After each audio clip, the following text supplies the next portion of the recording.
Halimatu rouvrit les yeux dans la réalité. Elle était toujours sous le fromager, mais la nuit était tombée sur un silence total. Autour d'elle, les autres filles se réveillaient, une à une. Elles respiraient fort, en sueur, mais vivantes. Et puis, elles apparurent, les disparues, réelles, en chair et en os. Sales, maigres, fatiguées, mais là, devant elles, Binta, Kadi, d'autres encore, les yeux pleins de larmes. Hawa fondit en larmes en prenant sa sœur dans les bras. Nafissatou tomba à genoux. Kadidiatou se mit à rire de soulagement. Mais Halimatu s'effondra.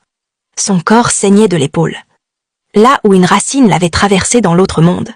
« Halima! Halima reste avec nous !» Elle souriait pourtant.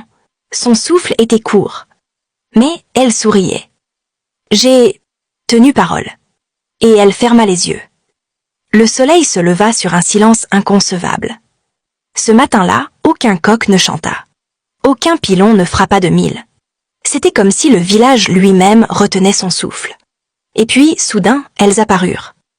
7 jeunes filles marchant lentement dans la grande allée centrale du village. Suivies de près par d'autres, les disparues. Binta, Kadi, Aïssatou, Mariama, toutes celles que l'on avait pleurées sans corps ni sépulture. Leurs pas étaient hésitants, leurs vêtements déchirés, leur peau tachée de poussière. Mais elles avançaient, vivantes. Les habitants sortirent peu à peu de leur maison, l'un après l'autre, incrédules. Des femmes tombèrent à genoux, des mères crièrent de stupeur, des anciens, blêmes, reculèrent instinctivement, comme face à une vérité trop ancienne pour être affrontée. Au centre du cortège, Halimatu était portée à bout de bras par Ruki et Hawa. Elle était faible, sa tête reposant sur l'épaule d'Hawa, ses bras inertes, mais ses yeux ouverts, brillant d'une lumière étrange, calme, presque céleste. « Ce que vous avez fait, c'est maintenant. Et ce que vous avez caché revient à la lumière, dit-elle. Sa voix était basse, mais elle traversait le silence comme une onde. Le chef du village, son propre père, s'avança lentement, entouré des anciens.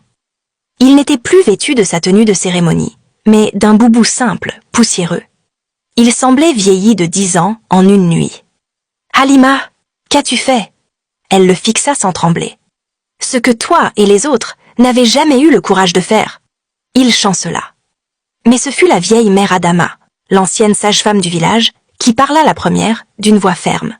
« On nous a volé nos filles, nos sœurs, nos petites filles. Et on nous a dit de nous taire.